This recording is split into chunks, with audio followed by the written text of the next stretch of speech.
옛사람에게 말한 바 살인하지 말라.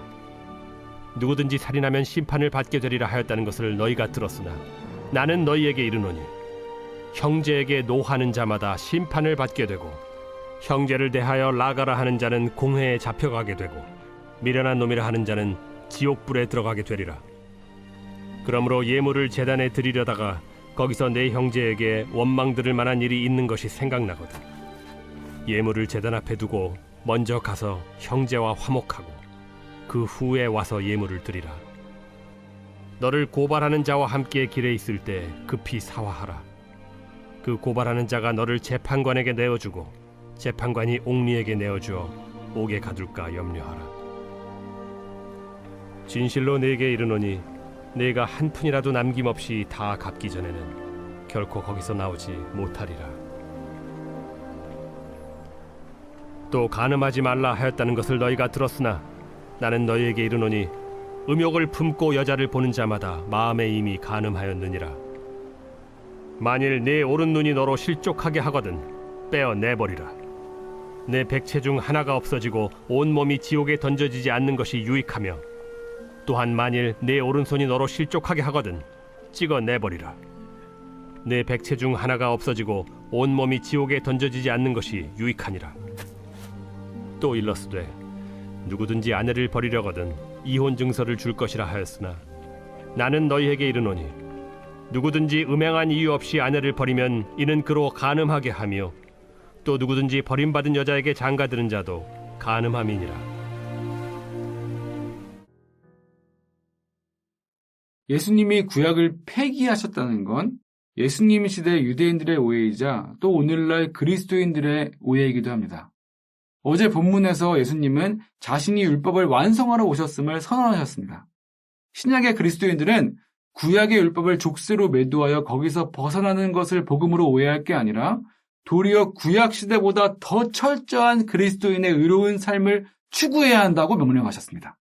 이를 강조하시기 위해 오늘 본문에서는 생생한 예를 제시하십니다. 율법보다 더한 그리스도의 법의 엄격함을 부각하기 위해 예수님은 과장법을 사용하신다는 것을 염두에 두고 읽어야 합니다.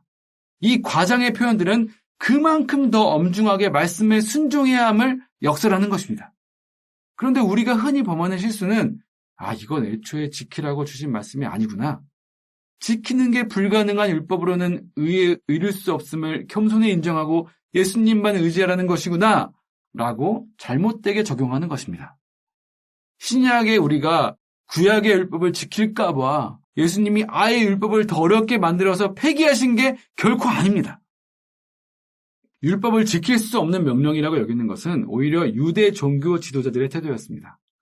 살인하지 말라는 계명은 모든 생명을 소중히 여기며 서로 존중하라는 긍정적이고 적극적인 명령입니다. 그러므로 마음으로 저지른 살인, 하나님의 형상대로 지음받은 인격체를 향한 욕설까지 하지 말라는 명령입니다. 하지만 유대인들은 이 정도면 지킬 수 없는 명령이 돼버리니까 순종하기 용이한 수준의 소극적인 계명으로 변형시켰습니다. 살인만 하지 않으면 의로운 삶이다 라고 축소했습니다. 예수님은 우리 그리스도인들에게는 말씀을 이렇게 적용하지 말라고 하십니다. 말씀에 대한 구체적이고 실제적인 실천 없이 앵무새처럼 저는 죄인이라 이 말씀을 지킬 수 없습니다만 반복하지 말라고 하십니다. 살인하지 말라는 구약과 신약의 공통된 계명은 화해를 미루지 않는 삶이라고 하십니다.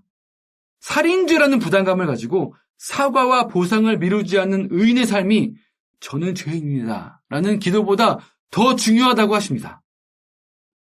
유대 지도자들은 음욕을 품거나 또 비밀스럽게 음행을 저지르는 것에 대해서는 쉬쉬하면서 혼인관계만 침해하지 않으면 간음하지 않은 의로운 삶으로 인정했습니다. 그렇지 않죠.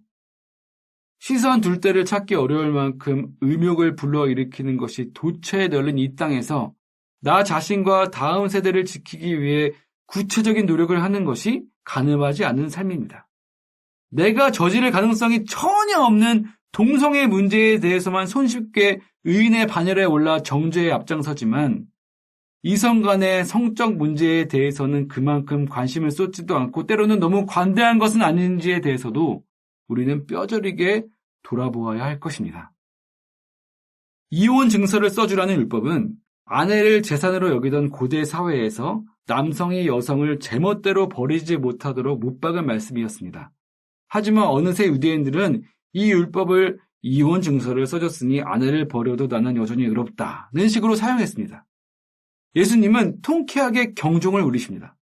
그렇게 여성을 재산 취급하며 다른 여성을 얻기 위해 아내를 버리는 것은 율법으로 아무리 합리해봤자 간음죄다.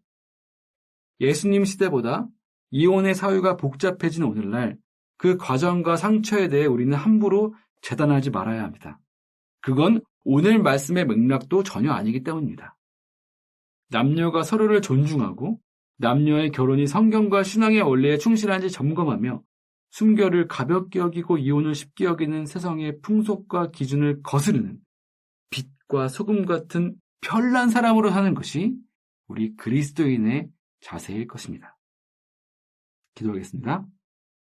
주님, 제 묵상의 시간들이 말씀의 문자에만 매달리는 시간이 되지 않게 하여 주시옵소서. 그 말씀을 주신 참 의도를 헤아려서 추구하고 힘써 살아갈 수 있도록 날마다 임재해 주시고 저를 만나주시고 동행하여 주시옵소서. 예수 그리스도의 이름으로 기도합니다. 아멘. 1. 오심 기도. 하루 5번 마음을 다해 드리는 기도. 나는 죽었습니다. 제가 주인이 아니고 예수님이 저의 주인이십니다. 예수님은 십자가에서 죽으시고 부활하셨습니다. 부활하신 예수님을 가슴으로 만나서 따라가며 간증합니다. 사랑하는 가족과 함께 영광스러운 승리를 노래합니다.